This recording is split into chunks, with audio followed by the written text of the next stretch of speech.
षष्ठीस्तोत्रम्। प्रियव्रत उवाच। नमो देव्यै महादेव्यै सिद्ध्यै शान्त्यै नमो नमः। शुभायै देवसेनायै षष्ठीदेव्यै नमो नमः। वरदायै पुत्रदायै धनदायै नमो नमः। सुखदायै मोक्षदायै षष्ठीदेव्यै नमो नमः। शक्तेः षष्ठांशरूपायै सिद्धायै च नमो नमः। मायायै सिद्धयोगिन्यै षष्ठीदेव्यै नमो नमः। पारायै पारदायै च षष्ठीदेव्यै नमो नमः। सारायै शारदायै च पारायै सर्वकर्मणां। बालाधिष्ठात्रिदेव्यै च षष्ठीदेव्यै नमो नमः। कल्याणदायै कल्याण्यै फलदायै च कर्मणां। प्रत्यक्षायै च भक्तानां षष्ठीदेव्यै नमो नमः। पूज्यायै स्कन्दकान्तायै सर्वेषां सर्वकर्मसु।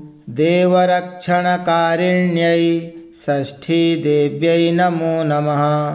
शुद्धसत्त्वस्वरूपायै वन्दितायै नृणां सदा। हिंसाक्रोधवर्जितायै षष्ठीदेव्यै नमो नमः।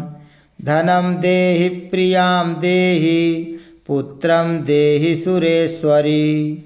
धर्मं देहि यशो देहि षष्ठीदेव्यै नमो नमः।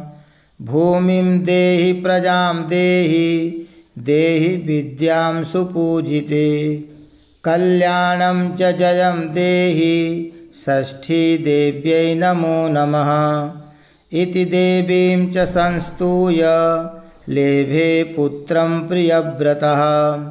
यशस्विनं च राजेन्द्रः षष्ठीदेवी प्रसादतः। षष्ठीस्तोत्रमिदं ब्रह्मन् यः शृणोति च वत्सरम्। अपुत्रो लभते पुत्रं वरं सुचिरजीविनं। वर्षमेकं च या भक्त्या संयतेदं शृणोति च। सर्वपापाद्विनिर्मुक्ता महावन्ध्या प्रसूयते। वीरपुत्रं च गुणिनं विद्यावन्तं यशस्विनं। शुचिरायुष्मन्तमेव षष्ठीमातृप्रसादतः। काकवन्ध्या च या नारी मृतापत्या च या भवेत्। वर्षं श्रुत्वा लभेत् पुत्रं षष्ठीदेवी प्रसादतः। रोगयुक्ते च बाले च पिता माता शृणोति च। मासं च मुच्यते बालः षष्ठीदेवी प्रसादतः। ॐ इति श्रीब्रह्मवैवर्तमहापुराणे प्रकृतिखण्डे प्रियव्रतकृतं षष्ठीस्तोत्रं सम्पूर्णम्।